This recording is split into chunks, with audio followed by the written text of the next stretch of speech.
As we're moving into the holiday weekend, Utahns are looking for ways to get out and enjoy the last few rays of summer. Many of them doing so by visiting many of Utah's large bodies of water. With that being said, ABC4's Annika John spent her day on the water with officials learning about ways you can stay safe. She's joining us now from the newsroom with more. Hey, Annika. What's up, Jordan? All right, so where there's fun, there can also be a risk. So before you take to the shores, climb onto a boat or zip away on a jet ski, make sure you have the proper safety measures to keep you and your loved ones from harm. Now, here are just a few tips officials recommend you take before diving in.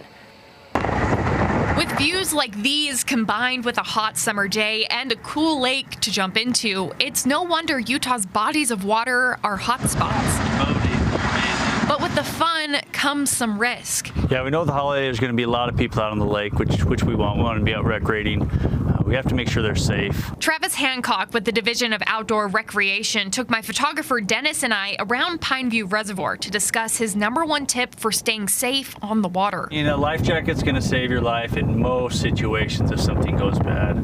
Right? Just like a seatbelt's going to save your life in a car crash. If something goes bad on a boat, the #1 thing that's going to save your life is a life jacket. Hancock continues saying while legally only those 12 and under are required to have a life jacket on at all times, he highly recommends having one on just in case. But why? What makes a life jacket so vital in times of need? Well, Hancock explained that too. We've had a lot of recent drownings. A lot of those are weather related, just from the wind. We're in a canyon right now. The wind gusts blow really hard. Easy to be blown off a boat, off a paddleboard, something like that. After you get blown off, the wind's pushing your boat away, usually faster than you can swim.